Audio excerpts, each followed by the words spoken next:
사람의 인생은 한 번의 사건으로 송두리째 바뀌기도 합니다. 그 사건은 때로는 눈부신 은혜의 경험이 되기도 하지만 어떤 이에게는 쓰라린 고난이 되기도 합니다. 그런데 그 사건 속에 하나님이 개입하실 때 인간의 삶은 전혀 다른 방향으로 새 길을 걷게 됩니다. 오늘 우리가 나누려는 본문 속의 사울의 이야기가 바로 그 증거입니다. 사울은 원래 예수 그리스도의 이름을 대적하던 사람이었습니다. 스데반을 돌로 치는 그 현장을 동의했고 예루살렘 교회를 핍박하던 인물이 이 사울입니다. 그런데 그가 다메섹 도상에서 부활하신 주님을 만나는 충격적인 사건을 경험합니다. 그 사건 이후 그의 눈은 멀어졌고 그의 영혼은 흔들렸고 그의 삶의 궤적은 다시 돌이킬 수 없는 곳으로 향했습니다. 본문 19절 B에서 20절 말씀을 같이 함께 읽겠습니다. 사울이 다메섹에 있는 제자들과 함께 며칠 있을새 즉시로 각 회당에서 예수가 하나님의 아들이심을 전파하니 다메섹 도상에서 이 사울의 회심은 단순히 한 사람의 극단적인 신앙의 변화가 아닙니다. 사울의 회심은 하나님이 과거의 모든 죄와 실패 그리고 인간의 연약함까지도 복음으로 덮으시고 새로운 길을 여시는 은혜의 사건입니다. 사울의 과거는 결코 가볍지 않았습니다. 많은 신앙인들을 잡아 가두었고 피를 흘리게 하는데 앞장섰던 그의 발자취는 지울 수 없는 상처로 남아 있었습니다. 그러나 하나님은 그 과거의 그림자를 그냥 묻어두신 것이 아니라 복음의 능력으로 다시 덮으시고 오히려 그 상처를 증거의 자리로 바꾸셨습니다. 그 결과 사울은 더 이상 과거의 죄책감에 시달리지 않았습니다. 그는 복음을 붙잡고 과거를 뛰어넘었습니다. 하나님께서 부르시고 지키시며 사용하시는 그 길 안에서 그는 담대히 복음을 증거한 사람으로 변화했습니다. 이 모든 변화는 인간의 의지나 노력으로 된 것이 아닙니다. 오직 복음, 그리고 오직 하나님, 그리고 오직 은혜 때문이었습니다. 오늘 우리가 함께 살펴볼 말씀 속에는 세 가지 중요한 주제가 드러납니다. 이 말씀을 붙잡고 나누면서 우리 각자의 삶에서 이 다메섹 도상의 은혜가 새롭게 울려 퍼지기를 주님의 이름으로 소망합니다. 아멘. 첫 번째는 복음을 붙잡고 옛 사람을 넘어선 사울입니다. 본문 21절 같이 함께 읽겠습니다. 듣는 사람이 다 놀라 말하되 이 사람이 예루살렘에서 이 이름을 부르는 사람을 멸하던 자가 아니냐. 여기 온 것도 그들을 결박하여 대제사장들에게 끌어가고자 함이 아니냐 하더라. 사울은 힘을 더 얻어 예수를 그리스도라 증언하여 다메섹에 사는 유대인들을 당혹하게 하니라. 아멘. 사울이 회심을 한 사건을 예루살렘 교인에게는 아직 믿기 어려운 사실이었습니다. 그도 그럴 것이 하도 많은 사람들을 잡아 끌고 갔고 악명이 자자했던 사울이었기 때문에 예루살렘 교인에게는 사울과의 만남 자체가 부담이었습니다. 하지만 그 부담감을 제일 잘 아는 사람이 누구였냐면 사울 자신이었습니다. 자신이 저지른 그런 만행들 때문에 많은 사람들이 기피하는 것도 본인이 제일 잘 알았습니다. 사울이 가졌던 한때 유대인으로서 가졌던 그 신앙의 양심이 이제는 본인에게 족쇄로 다가왔습니다. 하지만 그는 절망과 낙담과 우울감과 죄책감으로 쓰러지지 않았습니다. 오히려 그는 복음으로 말미암아 예수로 다시 부활했다라고 하는 소망을 가지고 담대히 믿음으로 나아갔습니다. 22절에 사울은 힘을 더 얻어 예수 그리스도를 증언했다 있다고 기록하고 있습니다. 복음으로 말미암아 사울이 좌절하는 것이 아니라 더 힘을 얻었습니다. 다메섹 도상에서 경험한 예수의 복음은 그에게 새로운 힘이자 소망으로 인생을 일으켜 세웠습니다. 그렇습니다. 하나님이 주시는 예수의 복음은, 진정한 복음은, 기쁜 소식은 우리로 하여금 다시 일어서게 하고 더 힘을 얻게 하는 하나님의 은혜입니다. 아멘. 반대로 거짓된 복음은 우리를 낭망하게 만들고 우리를 절망하게 만들고 죄책감에 시달리게 합니다. 우리의 모습은 어떻습니까? 그 누구보다도 자신의 죄를 잘 아는 사람은 본인입니다.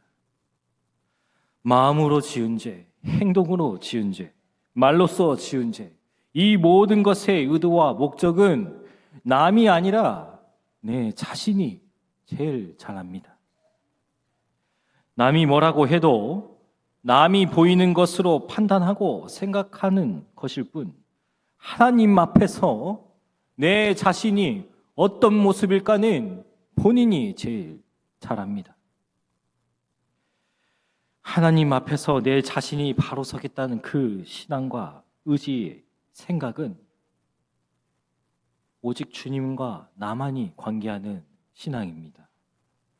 우리는 다른 하나님을 믿지 않습니다.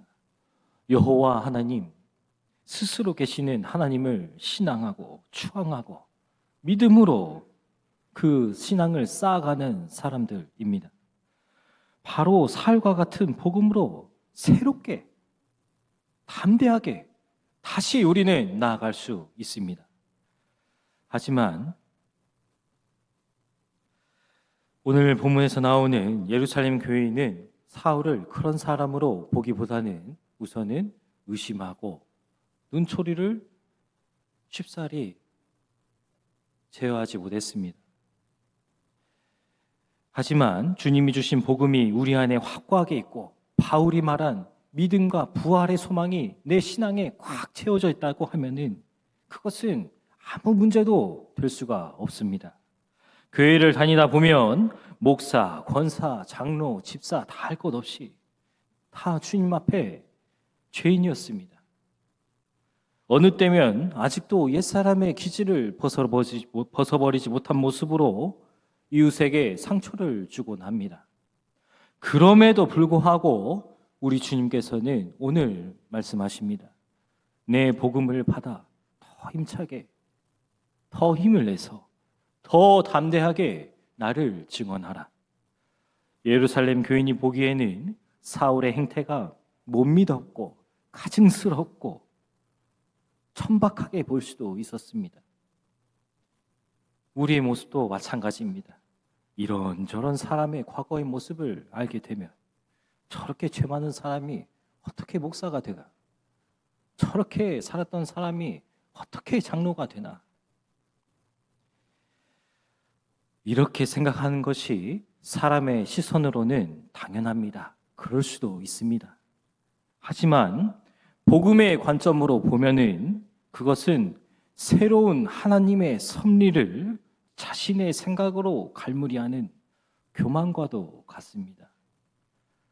우리가 신앙의 눈으로 복음의 관점으로 판단할 수 있는 오직 딱 세 가지는 그 사람이 예수의 삶을 증언하고 있는가, 예수의 복음을 지키고 있는가, 예수의 마음을 가지고 있는가. 사울은 자신의 율법적인 경험과 지식과 권력을 이야기한 것이 아니라 다메섹 도상에서 만난 그 예수, 부활의 소망을 예루살렘 성전 모든 사람에게 전했습니다. 그렇기 때문에 이방인 사도로서 교회로부터 인정받을 수 있었습니다. 내 자신이 과거에 예수를 전하는 사람을 비난하고 욕하고 시샘하고 질투했어도 그것의 죄를 제일 잘 아는 존재는 남이 아니라 나와 하나님입니다. 다른 사람이 아닙니다. 그렇기 때문에 하나님은 이제 우리가 복음으로 새롭게 된 것을 기쁨으로 받아 새롭게 그리고 담대하게 예수를 내 옆사람과 가정과 교회와 사회에 증언하라, 전하라고 주님은 말씀하십니다. 옛사람은 우리의 힘으로 남의 시선으로 떨쳐버릴 수 없습니다. 하지만 옛사람은 오직 예수로만 새 사람으로 될 수 있습니다.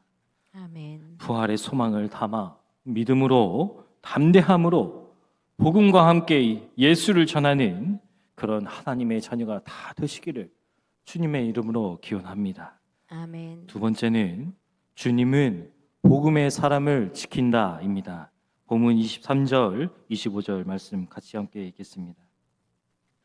여러 날이 지남에 유대인들이 사울 죽이기를 공모하였더니 그 계교가 사울에게 알려지니라. 그들이 그를 죽이려고 밤낮으로 성문까지 지키거늘 그의 제자들이 밤에 사울을 광주리에 담아 성벽에서 날아내리니라. 아멘. 사울이 예루살렘에 있은 지 여러 날이 지났습니다.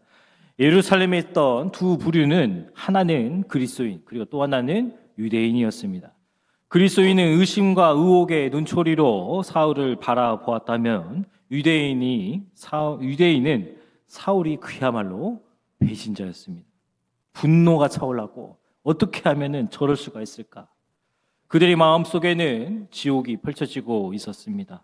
유대인에게 사울은 엄청난 아군이자 지성인이자 행동대장이었습니다.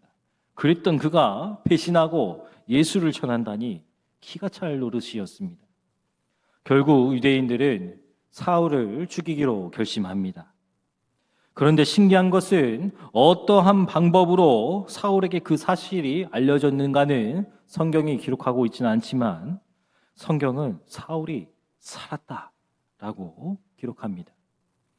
그 새벽녘 또는 깊은 밤에 광주리에 태워 성벽을 내려간 그 사울을 묘사하면서 하나님이 사울을 지키셨음을 은은하게 내비치고 있습니다. 사람이 눈에 불을 켜고 지키고 있었지만 그것을 아무렇지도 않게 통과시키신 분이 바로 하나님의 능력입니다. 이와 같은 하나님의 보호하심과 능력을 한껏 받은 사람이 교회사에 등장합니다. 그 사람은 바로 개신교의 아버지 마틴 루터입니다. 루터는 개신교 태동의 단계로 중세 가톨릭교회 기득권 세력에 맞서서 95개조 반박문을 비텐베르크 성당 문에 붙였습니다. 여러 가지 조항들이 중세 교회 권위의 발목을 잡았지만 특히 그 중에 교황청이 성 베드로 성당을 짓기 위해서 발부한 면죄부를 가지고 종교적 부당성을 루터가 주장했습니다. 당시 중세 교회 기관 중에는 도미니쿠스회라고 있는데요. 그 속에 속한 요한네스 테첼리라는 성직자가 거리를 활보하면서 이렇게 면죄부를 팔았습니다. 동전이 상자에 짤랑짤랑하고 떨어지는 순간 영혼이 연옥에서 벗어납니다. 이 말이 루터의 입장에서는 도저히 이해할 수 없는 말이었습니다. 루터 자신도 마찬가지로 중세 교회 신부 출신이었지만 하나님의 크신 은혜로 회심하여서 오직 은혜로, 오직 믿음으로, 오직 성경으로, 오직 예수로만이 구원에 이를 수 있다를 외치면서 개신교를 만들었습니다. 루터의 이런 영향력이 커지자 교황 세력에 반대하는 제후들이 서서히 고개를 들기 시작했습니다. 은근히 때로는 대놓고 루터를 보호해줬습니다. 그의 편을 들어주기도 했습니다. 그것은 1521년 보름스 회의에서 결정을 이루었는데요. 루터가 이렇게 이야기했습니다. 여러분, 존귀하신 영주들께서 간단한 대답을 원하시므로 저는 거두절미하고 대답하겠습니다. 성경과 명백한 이성에 의해 가책을 받지 않는 한 저는 교황들과 공의회들의 권위를 받아들이지 않습니다. 그들은 서로 모순되기 때문입니다. 제 양심은 하나님의 말씀에 사로잡혀 있습니다. 저는 그 어떤 것도 철회할 수도 없고 철회하지 않을 것입니다. 양심을 거스른다는 것은 옳지도 않고 안전하지도 않기 때문입니다. 하나님, 저를 도와주옵소서. 아멘. 이후에 루터는 보름스 칙령으로 인해 제국에서 추방령을 받습니다. 루터는 이후에 화형에 처할 위기를 당합니다. 중세 교회 기득권 세력은 어떻게든 루터를 잡아서 죽이고자 합니다. 하지만 그때 작센의 땅 제후 프리드리히가 루터를 숨겨줍니다. 자신의 성인 바르트브루트 성에서 약 1년, 그러니까 정확히는 10개월 동안 그를 숨겨 주었는데요. 그곳에서 루터는 대신교와 개혁교회에 꽂힌 성경 번역을 시작합니다. 누구도 알지 못하는 한적하고 고독한 곳에서 루터는 눈에 불을 켜고 라틴어로 된 성경을 자신의 모국어인 독일어로 번역하기 시작합니다. 단 석 달 만에 신약성경 전체를 번역한 그의 업적은 이제 평민도, 노비도, 노예도, 농노도 이제 하나님의 말씀을 읽게 되는 커다란 업적을 이루었습니다. 중세교회의 권위가 하루아침 사이에 무너지는 계기가 되었습니다. 이제는 성도들도 하여금 그들이 내가 원하는 말씀으로, 내가 원하는 것으로 그들을 현혹시킬 수 없게 되었습니다. 그때부터 진정한 하나님의 말씀을 대변하는 시대가 되었고 자신의 신앙을 고백하는 컨페션의 시대가 왔습니다. 그렇습니다. 하나님은 복음을 전하는 자들을 지키십니다. 사울이 매섭게 경계를 서고 있던 그 눈초리를 피해 광주리를 타고 성벽을 내려간 것처럼 루터가 화형의 위기에 처했을 때 프리디를 통해 숨겨진 것처럼 하나님은 복음을 지키고 담대히 전하기 위해 애쓰는 사람을 지키십니다. 우리의 모습은 어떻습니까? 복음을 지키기 위해 우리의 모든 것을 주님께 맡기는 오늘의 본문의 사울일까요? 아니면 다른 세속의 모든 것을 지키기 위해 복음을 버리는 유대인일까요? 하나님께서는 사울에게만 다메섹 도상의 복음을 우리도 함께 전하기를 원하십니다. 하나님께서는 사울에게 임한 광주리의 은혜를 우리에게도 주시기를 원하십니다. 하나님께서는 복음을 지키는 사람을 끝까지 지키십니다. 우리도 주님의 보호하심 가운데 거하기를 성령님은 원하고 계십니다. 복음을 전하고 또 그것을 지키는 길은 평탄하지만은 않습니다. 하지만 우리 주님께서는 그 길 가운데 여기 모인 사도의 모두가 서기를 원하십니다. 이와 같은 은혜가 우리의 삶과 신앙에 가득 메워지기를 주님의 이름으로 기원합니다. 아멘. 마지막 세 번째는 사울이 복음을 전한 방법입니다. 본문 27절 말씀입니다. 같이 함께 읽겠습니다. 바나바가 데리고 사도들에게 가서 그가 길에서 어떻게 주를 보았는지와 주께서 그에게 말씀하신 일과 다메섹에서 그가 어떻게 예수의 이름으로 담대히 말했는지를 전하니라. 아멘. 사울은 바나바와 만나서 이런저런 이야기를 나눈 것으로 보입니다. 사울이 예루살렘에 와서 배척을 받고 의심을 받기 시작하자 바나바는 오히려 사도들 앞에 나아가서 사울의 신앙을 증언합니다.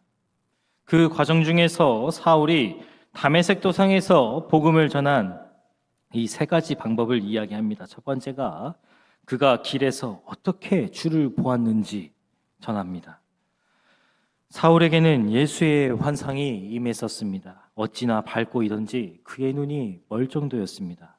사울은 예수님의 공생에 함께했던 사도가 아닙니다. 그렇기 때문에 다른 사도들처럼 자신 있게 담대하게 복음을 전할 수 있는 이유와 증거가 부족했습니다. 하지만 그에게 하나님은 예수의 환상을 보여주시고 그것을 경험함으로써 복음을 전할 수 있도록 은혜를 베푸셨습니다. 이처럼 예수의 복음은 들음으로써 믿음으로 세워지며 부활의 소망으로 나타납니다. 아멘. 우리도 마찬가지입니다. 여기 모인 우리 모두에게는 각자 하나님을 만난, 예수님을 만난 방법과 시점이 다 다릅니다. 그렇지만 우리 모두에게는 공통점이 있습니다. 사울이 경험했던 것처럼 어떻게 우리가 하나님을 만났는지는 우리 자신이 제일 잘 알고 있습니다. 그래서 우리는 그 처음 경험했던 그 하나님을 교회 안에서, 가정 안에서, 그리고 내 일터 안에서, 세상에서 이야기하고 은혜를 나누는 것입니다. 두 번째, 주께서 그에게 하신 말씀입니다.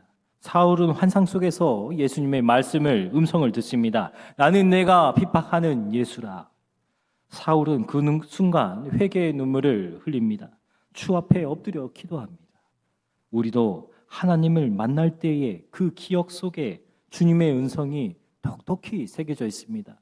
누구는 어려운 상황 가운데서, 정말 참여하는 그 기도 가운데서, 어떤 사람은 말씀 속에서, 어떤 사람은 사람과의 관계 속에서 주님의 음성을 나 자신은 잘 알고 있습니다. 성경을 통해서 말씀하시는 그 주님의 음성, 그리고 모든 것들을 통해서 우리에게 주님이 말씀하시는 그것들을 갈급하고 기대하고 고대하고 해야 합니다. 그리고 회개하고 눈물로써 매일같이 다시 돌아서야 합니다. 그것이 복음을 가진 사람의 모습입니다.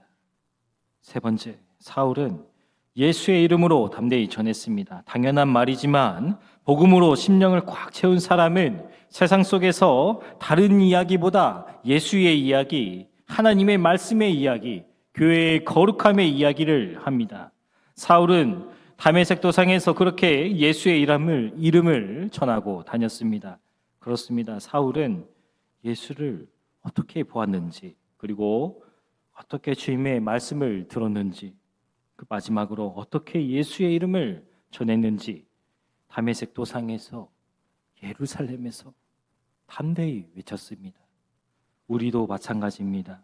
내가 만난 주님을 어떻게 보았는지, 나에게 주님은 어떤 말씀을 하고 계시는지, 그리고 나는 어떻게 예수의 이름을 전했는지 되돌아봐야 합니다. 다메섹 도상에서 사울의 회심과 사역, 그리고 하나님께서 그를 지키신 오늘의 이야기는 단지 개인의 감동적인 간증의 이야기가 아닙니다. 결국 그 사울이 행한 복음의 증거는 초대교회 전체의 평안과 부흥으로 이어졌습니다. 사울 한 사람의 변화는 그가 속한 공동체를 바꾸었고, 그 공동체의 변화는 지역과 민족을 넘어서 확장되었습니다. 본문 31절입니다. 같이 함께 읽겠습니다. 그리하여 온 유대와 갈릴리와 사마리아 교회가 평안하여 든든히 서가하고 주를 경외함과 성령의 위로로 진행하여 수가 더 많아지니라. 아멘. 교회는 외부와 압박과 핍박이 사라져서 평안한 것이 절대 아니라 주님을 경외함과 오늘의 말씀처럼 성령의 위로함이 함께 하실 때 교회가 평안을 누립니다. 아멘. 그래서 그 평안은 강요가 아닙니다. 우리가 평안하자, 우리가 서로 잘 지내자, 그런 것이 아니랍니다. 인간으로서 얻을 수 있는 것이 아니랍니다. 저의 말이 아닙니다. 하나님의 말씀입니다. 참된 평안은 세상이 주는 안전이나 안락에서 오는 것이 아니라 주를 향한 경외와 성령의 동행함이 있어야만 오는 주님의 축복입니다. 아멘. 사울이 과거를 넘어서 오늘의 말씀처럼 복음을 붙들었듯이 우리도 과거의 상처나 실패에 머물지 않고 복음을 붙들어야 합니다. 하나님께서 사울을 지키셨듯이 오늘도 복음을 전하는 자들을 동일하게 붙드십니다. 그리고 사울이 담대히 증거했듯이 우리의 삶의 자리에서 그 작은 말 한마디, 위로의 마디, 격려의 마디, 작은 행동 하나가 예수의 복음, 기쁨의 복음의 증거가 될 수 있습니다. 그럴 때 주님의 교회는 오늘 말씀처럼 든든히 서가고 성령께서 위로하시고 더 많은 영혼들이 주님께로 돌아온 역사가 일어날 줄로 믿습니다. 아멘. 그러므로 오늘 말씀을 통해 주님께서 주시는 메시지는 명확합니다. 우리 같이 함께 읽어보겠습니다. 복음을 붙들면 과거를 넘어설 수 있고 복음을 전하면 하나님께서 지켜주시며 복음을 증거할 때 교회는 든든히 세워진다. 아멘. 이것은 주님이 오늘 우리에게 주시는 말씀입니다. 이 확신을 품고 우리 모두 담에색 도상에서 새로운 삶을 얻은 오늘 말씀의 사울처럼 오늘을 살아가고 내일을 살아가고 올해 한 해를 살아가는 예수의 증인이 되시기를 주님의 이름으로 축원합니다.